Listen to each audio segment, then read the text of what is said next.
Bonjour, j'ai le plaisir d'être avec Jean-Claude Bourret. Il est numéro 1 des ventes avec Contact Cosmique. Jusqu'où peut-on penser trop loin de Jean-Claude Bourret avec Jean-Pierre Petit. Alors, Jean-Claude, je suis très heureux de vous avoir. Vous êtes, depuis des décennies, reconnu comme un journaliste intègre, respecté, qui a toujours œuvré pour trouver le vrai sens de l'information, de la vérité. Sauf sur un point où tout le monde ricanait, les extraterrestres. On entendait toujours dire, Jean-Claude Bourret est un grand journaliste, intègre, il est capable de faire de très belles enquêtes. Bon, les extraterrestres, un peu, c'est quelque chose que l'on met à part.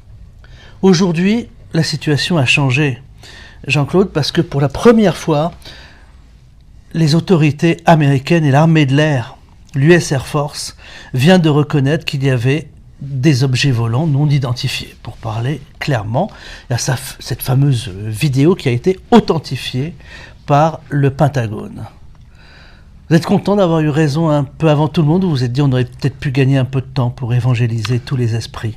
Non, je crois que ce que vous venez de dire, très bon résumé, non pas des compliments que vous avez injustement fait à mon égard, mais le résumé de ce que j'ai pensé concernant la vie extraterrestre et les ovnis. Et je voudrais dire à vos auditeurs et à vos téléspectateurs qu'ils ont quelque chose d'unique au monde qui est situé entre leurs deux oreilles. Vous voyez, là, entre les deux oreilles, il y a le cerveau.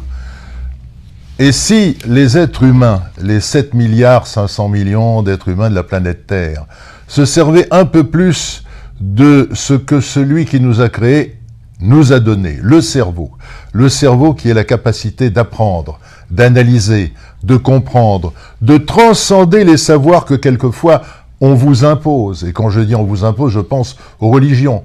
On est juif parce que les parents sont juifs. On est protestant parce que les parents sont protestants. On est chrétien parce que les parents sont chrétiens. On est musulman parce que les parents sont musulmans, dans 99,9% des cas. Mais vous avez un cerveau. Servez-vous-en. Si vous êtes dans l'une des religions, essayez d'abord de comprendre pourquoi on prie un Dieu qui, par définition, est tout-puissant, et pourquoi il tolère qu'il y ait d'autres religions. Alors évidemment, je sais bien que caractère extrémiste de certaines religions, on le voit en Extrême-Orient par exemple, veut qu'on aille tuer celui qui n'est pas dans sa propre religion. Ce qui est une forme de reconnaissance de l'angoisse principielle qui est en chaque être humain. Qu'est-ce que je fais sur la planète Terre? Quel est le sens de ma vie? Ah, j'ai la religion qui est un prêt-à-penser. Mais alors Jean-Claude Bourret, pour revenir sur les extraterrestres ou le phénomène extraterrestre, c'est très intéressant parce que déjà le début de la conversation commence sur les religions, sur ce prêt-à-penser. Mais rien n'est lié au hasard parce que parfois les messages des grandes religions qui ont été donnés à des hommes, on va dire presque primitifs, à la naissance des civilisations, quand on les analyse et les réinterprétons aujourd'hui, on peut comprendre. Par exemple, vous citiez le cas de Mahomet dans le Coran, quand il parle de ce cheval qui l'emmène à Jérusalem, c'était peut-être une soucoupe volante. Oui, je suis très frappé de constater que les amis que je côtoie, et qui sont dans toutes les religions, et qui pratiquent plus ou moins leur religion, ont de leur propre religion une vision extraordinairement étriquée. Bon, il suffit de lire l'Ancien Testament. L'Ancien Testament est commun aux Juifs, aux chrétiens, aux protestants et aux musulmans, puisque le Coran reconnaît l'Ancien Testament comme un livre sacré. Mais il dit les Juifs et les chrétiens l'ont trahi, etc. Bon, si vous lisez l'Ancien Testament, si vous prenez le Pentateuque, c'est-à-dire les 5 premiers livres de l'Ancien Testament, la partie la plus sacrée de l'Ancien Testament, et si vous lisez la Genèse, qui est le premier livre du Pentateuque, vous allez chapitre 6. Et que dit ce chapitre 6? Les fils de Dieu, ce qui est une absurdité, Dieu n'a pas des fils. Les fils de Dieu, ça veut dire ceux descendus du ciel, c'est-à-dire les extraterrestres. À l'époque, on a interprété comme des fils de Dieu. Ce sont les scribes qui ont fait la traduction. Les fils de Dieu trouvèrent les filles de la terre à leur goût, ou jolies, eurent commerce avec elles, c'est-à-dire qu'ils ont couché avec elles, leur firent des enfants, et nous, qui ne croyons ni aux extraterrestres, ni à toute vie sur une autre planète, nous avons dans notre ADN un bout d'ADN venu des étoiles. C'est quand même extraordinaire. Et si vous prenez le Coran, c'est la même chose. La sourate 53, par exemple, c'est l'étoile. Que dit le Coran dans la sourate 53 ? Et j'invite vos téléspectateurs à lire le Coran sourate 53, et aussi la 54, on verra pourquoi plus tard. Et ben, la sourate 53 dit, c'est Mahomet qui parle. Et voici que je vis descendre la lune, à l'intérieur de laquelle il y avait quelqu'un qu'il appelle l'archange Djibril, l'archange Gabriel. Et la lune, elle arrive à moins de 2 portées d'arc de Mahomet. C'est dans le Coran. Une portée d'arc, c'est 50 mètres. Donc, il voit la lune avec quelqu'un à l'intérieur qui lui parle et qui est à moins de 100 mètres. Et dans le Coran, il est écrit, et même plus près. C'est-à-dire que peut-être que c'était à 50 ou 60 mètres seulement. À l'époque, il n'y avait pas des mètres. Et je sais ce qu'il m'a dit, je sais ce que l'archange Djibril m'a dit, et si vous ne me croyez pas, etc. Bon. La sourate 54, c'est « Et la lune se fendit ». C'est-à-dire que pour décrire quelque chose de lumineux qui descend du ciel, Mahomet dit « la lune s'est fendue ». Il y a une moitié qui s'est approchée de moi, etc. Donc, dans toutes les religions, vous avez ça. Si vous prenez les hindous, c'est la même chose. Les hindous décrivent l'arrivée d'extraterrestres qui sont dans des vimanas, ils appellent les vaisseaux cosmiques les vimanas, et il y a même des bagarres entre ceux qui conduisent ces vimanas, c'est-à-dire que les extraterrestres ne sont pas d'accord entre eux, exactement comme il y a des guerres chez nous. Donc vous voyez, tout ça est formidable. Et alors vous me disiez, est un journaliste qui a une assez bonne réputation, qui a fait des enquêtes comme sur Tchernobyl ou l'accident d'Apollo 13 et qui a sorti des informations internationales, mais on m'a toujours pris pour un rigolo parce que je croyais aux extraterrestres. Sur cette question. Oui. Or, en 1995, vous savez quel était l'argument majeur pour me contrer? On disait, mais monsieur Bourret, moi je suis astrophysicien, je regarde dans les plus grands et les plus puissants observatoires du monde, et on n'a jamais vu une seule planète tourner autour d'une autre étoile. Il n'y a qu'une seule étoile qui entraîne un cortège de planètes, c'est le Soleil. Et nous, on est sur la planète Terre. Et ça, c'était valable jusqu'à fin 95. Fin 95, on découvre la première exoplanète, c'est-à-dire la première planète tournant autour d'une étoile qui n'est pas le Soleil. Et d'ailleurs, ça a valu, là, il y a quelques jours, on est en 1999, à la fin de l'année, je le dis parce que peut-être que dans un siècle, il y a des gens qui vont regarder cette vidéo. On est en 2019. Oui, on est en 2019. On a donné le prix Nobel aux Suisses qui ont découvert cette exoplanète. Ils auraient dû lui donner depuis longtemps. Et maintenant, on en est à plus de 4000 exoplanètes parfaitement identifiées, mais c'est pas ça le plus important. Évidemment que je sentais, en tant qu'être humain qui fait fonctionner son cerveau, que c'était totalement impossible que dans cet univers immense, nous soyons la seule planète tournant autour d'une étoile, quand on voit l'infini de l'espace. Eh bien, maintenant, la NASA, il y a 4 ans, c'est-à-dire en 2015, la NASA a dit, nous estimons, à partir des clichés qui ont été pris par les télescopes qui tournent autour de la Terre, qui sont extrêmement puissants, nous estimons, écoutez bien le nombre, à 60 milliards, le nombre de planètes habitable, c'est-à-dire où il y a de l'eau, une atmosphère, une température raisonnable, dans notre seule galaxie. Alors une galaxie, pour ceux qui ont oublié leurs études, c'est un agglomérat d'étoiles qui comprend entre 100 milliards et 1000 milliards d'étoiles, et autant de planètes et même plus de planètes. Et le nombre de galaxies est passé de 200 milliards à 2000 milliards. On a multiplié l'univers visible par 10, on n'en a pratiquement pas parlé dans les journaux. À titre personnellement, qu'est-ce qui a motivé cette vocation de, malgré les risques professionnels que nous évoquions dans votre carrière, de continuer à marteler ce discours? Est-ce votre enfance? Écoutez, je l'ai révélé dans je l'ai révélé dans une émission qui n'est pas précisément une émission scientifique, c'est le moins qu'on puisse dire, puisque c'était sur C8, une émission pour les jeunes, qui est une émission assez insignifiante, etc. J'ai dit, quand j'étais petit, quand je devais avoir 6 ans, 5-6 ans, j'ai été confronté au phénomène OVNI. Je n'en dirai pas plus parce que ça, c'est dans ma tête gravé en lettres de feu. Et donc, je savais depuis toujours que nous n'étions pas seuls dans l'univers. Vous auriez pu, comme le font certains militaires, commandants, comme certains pilotes de ligne, commandants de bord, garder tout cela enfoui, ne jamais en parler. Malgré tout, vous avez toujours voulu en parler. Oui, parce que je pense que c'est l'avenir de l'humanité. Et si vous voulez, ça va très loin. Parce que c'est à la fois nos origines, pourquoi je suis né, pourquoi j'existe, pourquoi je pense, pourquoi je suis sur la planète Terre, quel est le sens de ma vie, pourquoi je vais mourir, est-ce qu'il y a quelque chose après la mort. Tout ça est lié. D'ailleurs, mon prochain livre avec Jean-Pierre Petit, ce sera... Le Philosophicon, ce sera le titre de notre livre, que dit la science à propos de la vie après la mort? Justement, cette vie après la mort, elle nous entraîne, est-ce qu'elle nous entraîne sur Terre, à travers d'autres atomes, à travers nos atomes, qui se reflètent dans d'autres univers, comme les plantes, comme les animaux? Personne n'a de réponse, mais ça fait partie des interrogations de l'homme depuis la nuit des temps. Alors, dans les deux derniers livres que nous avons écrits avec Jean-Pierre Petit, moi je suis celui qui ne sait rien et qui pose des questions, voilà, lui il sait beaucoup. Donc, dans ces derniers livres, et notamment dans le dernier qui s'appelle « Contact cosmique, comment pouvoir penser trop loin », nous abordons ce domaine. Et lui, il a pris les équations d'Einstein sur la relativité générale. Et il les a transcendées par une formule mathématique plus globale qui permet de comprendre peut-être comment fonctionne l'univers.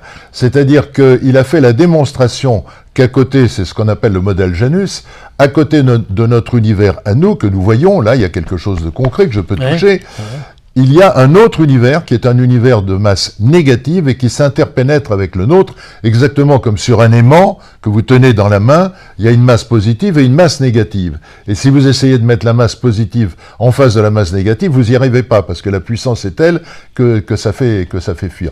Je donne un exemple trivial pour que tout le monde comprenne. Donc lui, il pense, et ce sera le thème de notre prochain livre, que lorsque nous mourrons, notre conscience, parce que nous créons la conscience à travers la vie qui est la nôtre, notre conscience ne disparaît pas mais passe dans cet autre univers. Et ça expliquerait la fameuse matière noire. Vous savez que pour expliquer le fonctionnement de l'univers, il y a 80% de la matière qui devrait être là et qui n'est pas là, mais dont on dit elle est forcément là, puisque nous constatons à travers le mouvement des galaxies et des étoiles, qu'il doit y avoir une masse considérable qui n'est qu'une masse hypothétique pour l'instant. C'est ce qu'on appelle la matière noire. Et dans l'univers Janus qui a été créé par Jean-Pierre Petit à partir de ces formules mathématiques qui ont été validées par des sites scientifiques internationaux de très haut niveau à comité de lecture, eh bien, lui, il fait la démonstration qu'il y a une projection. Il y a un univers négatif qui s'interpénètre avec notre univers positif. Et dans cet univers négatif, la vitesse de la lumière est 10 fois plus grande, les distances sont 100 fois plus petites, et ça fait un facteur 1000.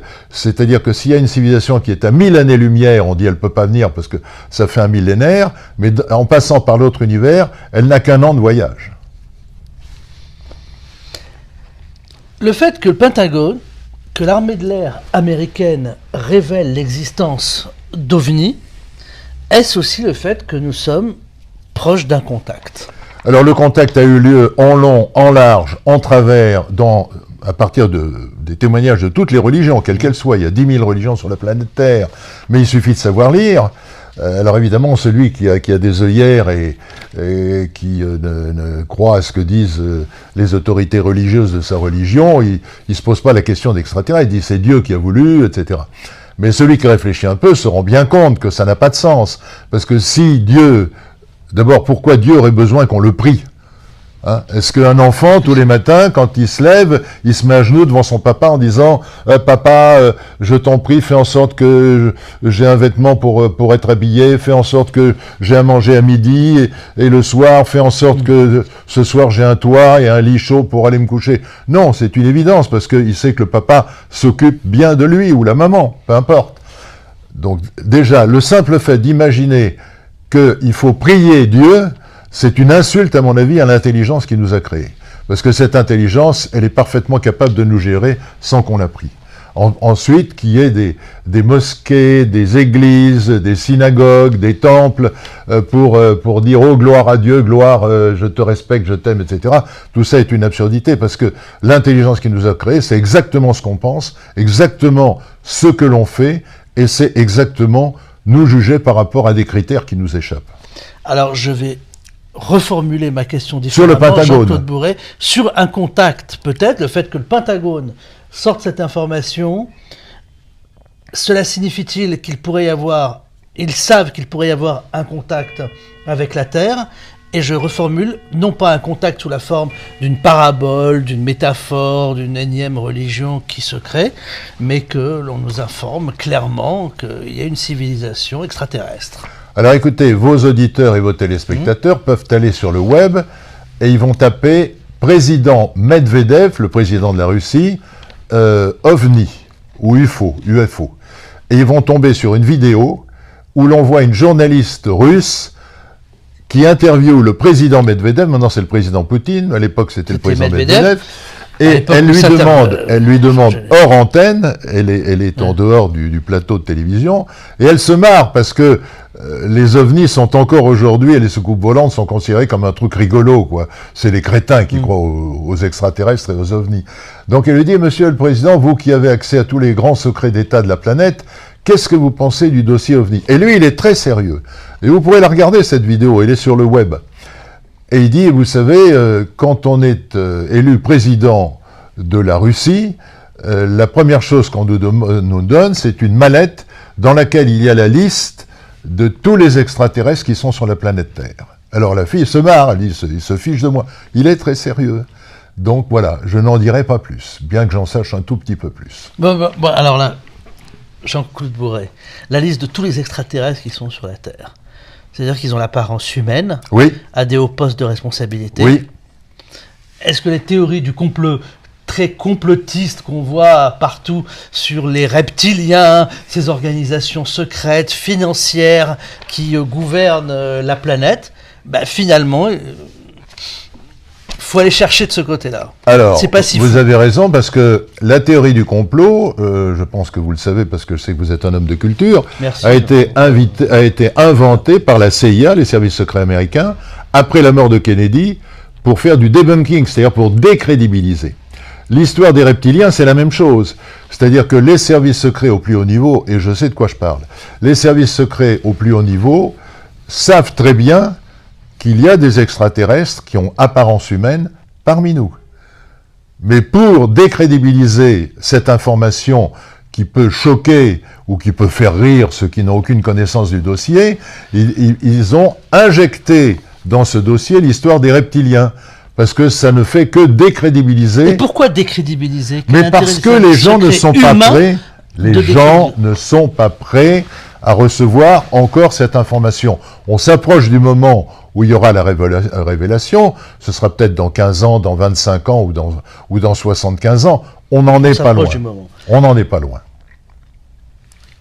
On a comme point commun, Jean-Claude Bourret, le fait d'avoir un métier qui nous a permis dans nos vies d'approcher, de serrer des mains à des personnes très importantes, que ce soit pour une interview, le temps d'un colloque, le temps d'une soirée, d'un pince-fesses dans une grande organisation.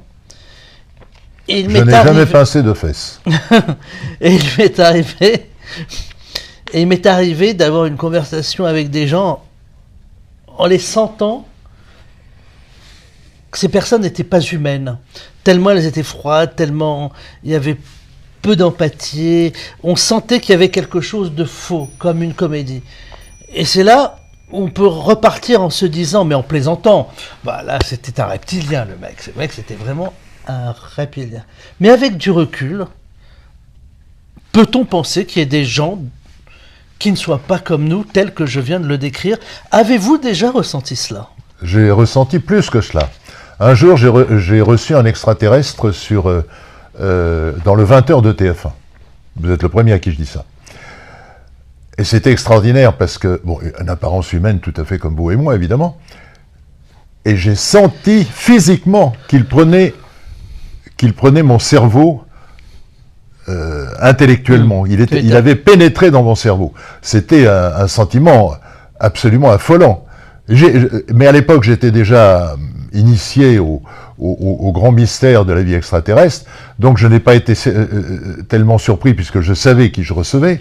Mais c'est vous dire à quel point il y a une interpénétration entre la vie extraterrestre qui est présente sur la planète Terre, que 99,9% des gens ne connaissent pas. Vous avez plus de 50% des gens qui n'y croient pas en disant ce pauvre bourré, il faut qu'il arrête de boire parce que t'as entendu ce qu'il a dit, il a reçu un extraterrestre sur son plateau de télévision, il devient de plus en plus fou. Tout ça ne me gêne pas parce que je sais que les événements me donneront raison, de la même façon que quand je disais que nous n'étions pas la seule planète à tourner autour d'une étoile, mais que la vie foisonnait dans l'univers, on me prenait pour un fou, d'autant que j'étais confronté à des astrophysiciens professionnels. Je me souviens d'une fois où j'ai fait un débat à Lille avec un astrophysicien qui devait avoir une soixantaine d'années, qui disait « Excusez-moi, monsieur Bourré, le scientifique, c'est moi. Et vous savez d'où je rentre ? Je rentre du Mont Palomar. Et vous savez ce que c'est que le Mont Palomar ? Oui, je le savais. C'est le plus grand observatoire du monde, avec un miroir de 5 mètres. Eh bien, monsieur Bourré, je vais vous dire une chose. Depuis 30 ans, nous observons l'univers avec les plus puissants télescopes du monde. On n'a jamais vu la moindre planète tourner autour d'une étoile. Jamais.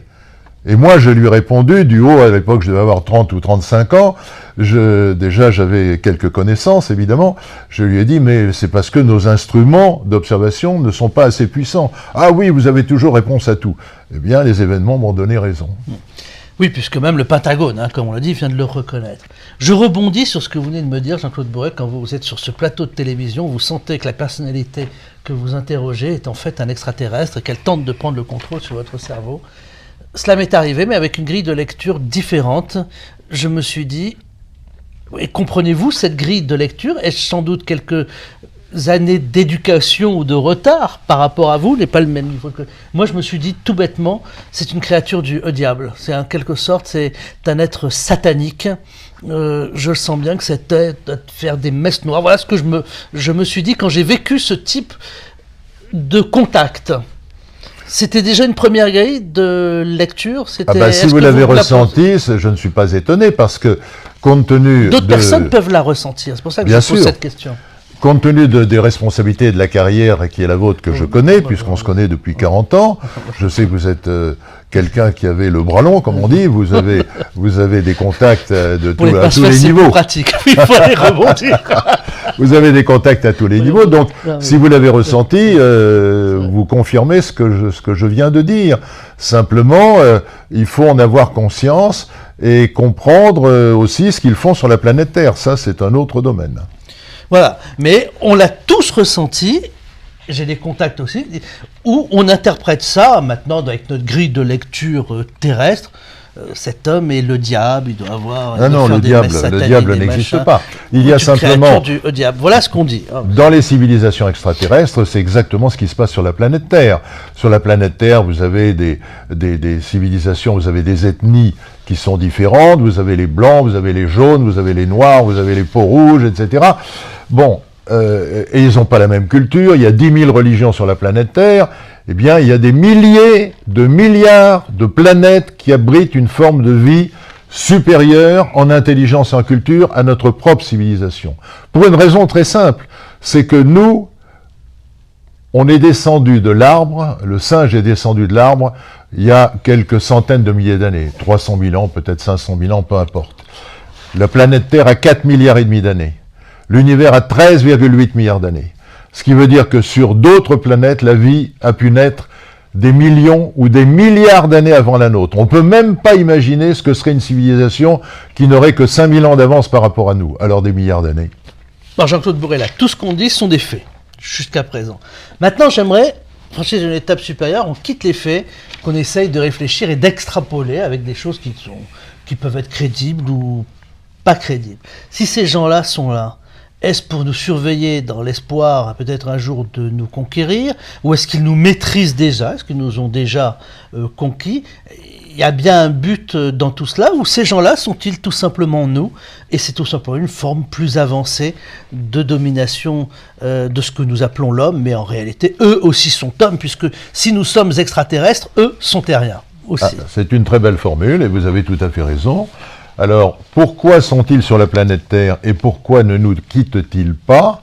Là, nous entrons dans un domaine qu'on ne peut pas traiter en quelques minutes comme ça. C'est tout un chemin.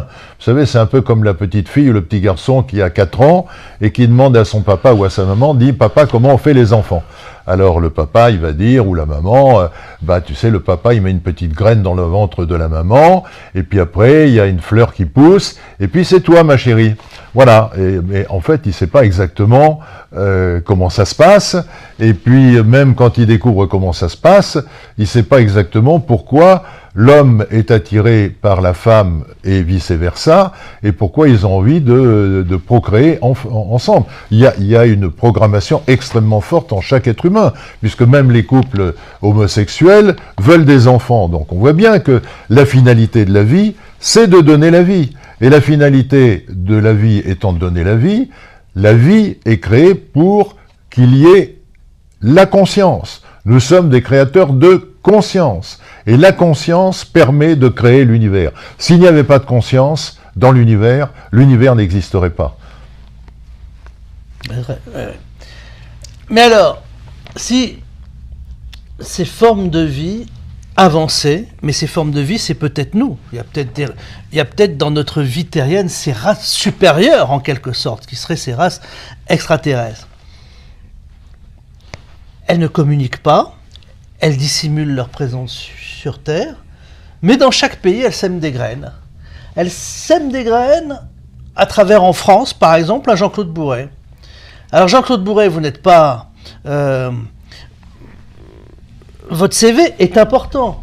Vous êtes reconnu, vous êtes connu, vous avez encore une très forte notoriété en France, mais pour autant, vous n'êtes pas tous les jours sur les plateaux de télévision, vous n'êtes pas un homme politique, vous n'êtes pas un chef d'État, rien. Vous êtes juste ce qu'il faut pour donner cette parole et on vous laisse tranquille. Est-ce une vocation, est-ce un sens de vie? Dans chaque pays, il y a une sorte de Jean-Claude Bourret. Est-ce que vous dérangez?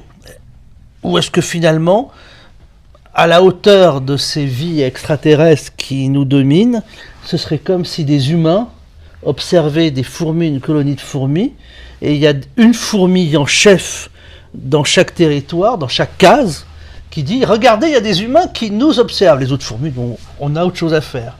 Est-ce que c'est un peu ça? C'est une belle image. Et qu'on n'est pas méchant finalement. C'est une belle image. Quelle est la finalité de cette civilisation ou de ces civilisations extraterrestres? Évidemment, je ne le sais pas, parce qu'il faut avoir leur niveau de culture, de connaissance et de conscience. Mais je sais qu'elles existent, qu'elles sont là parmi nous, qu'elles ne nous observent pas millimètre par millimètre. Elles ont peut-être une vision globale, exactement comme nous, on a une vision globale de la fourmilière. Voilà. Et il y a certainement une finalité à tout ça. Il faut simplement être prêt au contact, il faut être prêt au contact, parce que le jour où il y aura un contact, il risque d'être destructeur. Oui. Si on fait cette analogie, ce repère avec les 3 grandes religions monothéistes, avec les 3 religions monothéistes, ce contact a déjà eu lieu avec un message qui nous a été lancé par ces civilisations. Tu ne tueras point, tu ne convoiteras point la femme de ton prochain, tu ne voleras point, enfin voilà, tu ne mentiras point. C'était déjà un code de vie? Alors, ce que vous venez de dire est très important, le code de vie, parce que le code de vie, il date de 5000 ans, il date ni des juifs, ni des chrétiens, ni des musulmans. De toute façon, c'est le même, grosso modo. C'est le même, oui, c'est le même. C'est-à-dire que je crois qu'il y a dans toute programmation de la vie, que ce soit une plante, un insecte, un vertébré ou un humain, il y a toujours le côté je vais agrandir mon territoire, et je vais agrandir mon territoire par la force, et si quelqu'un vient sur mon territoire, je vais défendre mon territoire, quitte à tuer celui qui rentre sur mon territoire. Ça, c'est programmé en chacun d'entre nous. Et c'est pour ça qu'il y a la violence à chacun d'entre nous. C'est pour ça que tous les jours, quand vous regardez les faits divers, c'est abominable. Les gens qui poignardent, qui violent, qui assassinent, etc. Il y a la violence qui est en chacun d'entre nous. Mais ce que nous appelons la violence, c'est à partir d'un code moral qui n'existait pas il y a peut-être 15 ou 20 000 ans, ou 50 000 ans, je n'en sais rien, puisque l'écriture ne date que de 5 000 ans, donc on n'a pas de témoignage. Mais ce qui est sûr, c'est que ces règles de vie qui nous ont été données par les différentes religions nous permettent de mieux vivre ensemble, et d'éviter de dire « tiens, sa montre me plaît, je vais le tuer pour lui piquer sa montre ». Ça existe tous les jours, mais c'est quand même assez rare. Ou sa femme me plaît, je vais lui draguer, je vais lui piquer sa femme. Voilà, ou je vais lui piquer sa femme. Ça existe encore plus. Ce qui veut dire que la programmation sexuelle pour donner la vie est extrêmement forte, parce que s'il n'y a pas, encore une fois, de vie, il n'y a pas de conscience. S'il n'y a pas de conscience, l'univers n'existe plus.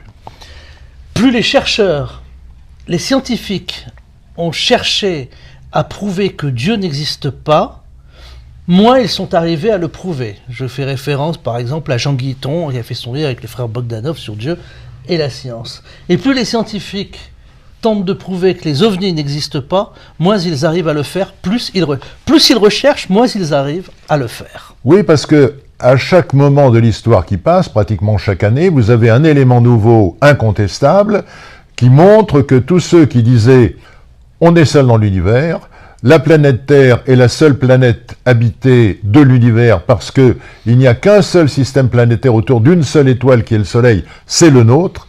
Tout ça volé en éclats en 1995, je le rappelle, c'est-à-dire hier, il y a même pas un quart de siècle, donc c'est tout récent. Et vous avez en plus quelque chose qui me fascine, c'est qu'au fur et à mesure que le temps passe, les observations d'objets volants non identifiés, jugés crédibles et bien cernés, se multiplient. Vous avez fait allusion, on en parle dans notre livre là qui est classé numéro 1, qui s'appelle Contact cosmique, 2004, le porte-avions nucléaire américain Forrestal fait décoller une patrouille de F-16 parce qu'avec le radar, il détecte quelque chose de bizarre. La patrouille arrive, on est en plein jour. Le pilote voit au-dessus de la mer une espèce de cylindre qui fait une dizaine de mètres de longueur, qui n'a pas d'aile, pas d'hélice, et ça bouillonne sous la mer. Qu'est-ce que c'est que ce truc-là? Alors ils se mettent en piqué comme ça, ils vont voir la mer, et le cylindre part à toute vitesse, et il fait 150 km en 2 secondes. Donc des vitesses absolument hallucinantes. Et à un moment donné, parce que la poursuite dure 24 heures en pointillé, avec les détections radar qui dit « Ah ben tiens, ça y est, il est là, toc, on fait décoller 2 avions, on va voir ». D'ailleurs, il y a un des pilotes qui dit « Oh putain, j'aimerais bien piloter un truc comme ça, parce que ça a des performances absolument hallucinantes ». Et vous avez un film qui a été fait, qui a été publié il n'y a pas longtemps. Et il y a qui a été authentifié à la fin de l'année 2019. Nous sommes au mois d'octobre 2019. Il a été authentifié au mois de septembre 2019. Ce film, le Pentagone a dit oui, nous reconnaissons que ce sont des images authentiques. Nous ne savons pas ce que c'est. Nous ne savons pas ce que nos avions de chasse à plus de 2000 km/h ont poursuivi, sans pouvoir rattraper d'ailleurs. Donc vous avez là un cas qui est béton. Mais vous dites ça aux gens. Oui, bon, puis ils disent, c'était quoi le résultat de PSG-OM hier soir? Tu as vu la télé-réalité sur telle chaîne? Oh là là, qu'est-ce qu'elle lui a mis, la fille, et tout. Donc, tout ça est mélangé, c'est le debunking, quoi. C'est la façon de faire en sorte que les gens ne réfléchissent pas aux vrais grands problèmes de la vie. Si les gens réfléchissaient aux vrais grands problèmes de la vie, la civilisation avancerait beaucoup plus rapidement. Oui et non. Parce que votre livre est en tête des ventes. Il est en tête des ventes. Moi, je suis très à l'aise pour en parler puisque je donne tous mes droits, donc je touche 0 là-dessus, mais c'est pas un problème. C'est pour dire que c'est pas une histoire de pognon, parce que j'ai tellement entendu ah oui, mais Bourret il fait les ovnis parce que ça lui rapporte du pognon. D'abord, si ça me rapportait du pognon, ce serait pas, comment dirais-je, scandaleux. Tous les gens qui écrivent des livres gagnent des droits d'auteur, oui. C'est normal. Et encore, je rappelle que l'auteur d'un livre, c'est celui qui gagne le moins.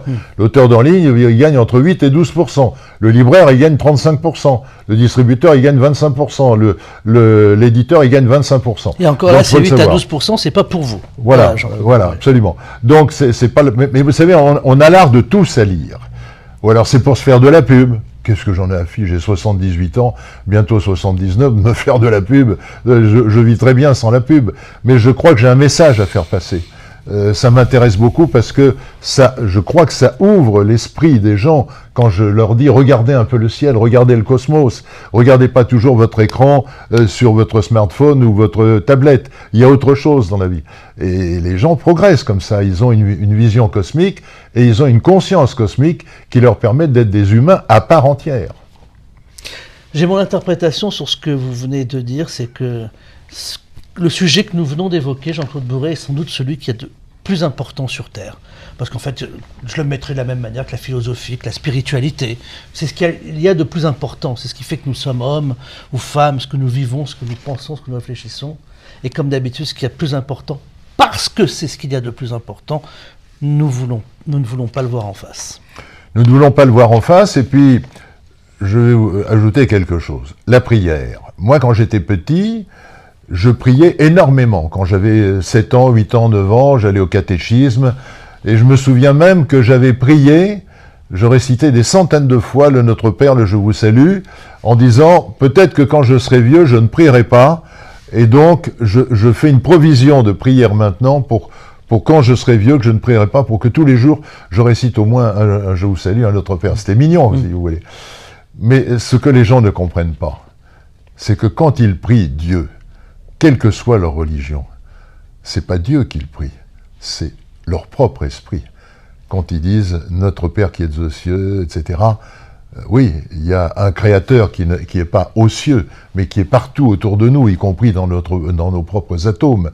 Et nous sommes une parcelle de la magnificence divine. Nous sommes une partie du Créateur. Donc quand on prie Dieu, on se prie soi-même. Mais vous n'inventez rien, ça s'appelle l'Esprit Saint. Non? Mais j'ai toujours vu votre auréole c'est l'Esprit Saint, clignoter au-dessus de votre tête. N'est-ce pas la définition, finalement? Oui, l'Esprit Saint, mais qui peut se vanter d'avoir l'Esprit Saint? Qui nous accompagne partout, cet Esprit Saint qui est un peu cette fusion. C'est un mélange entre l'ADN et la conscience. Voilà. Contact cosmique. Merci Jean-Claude Bourret de nous avoir parlé de votre dernier livre avec Jean-Pierre Petit. Le livre s'appelle Contact cosmique et il est publié aux éditions Trédaniel. Merci à tous. Merci à vous.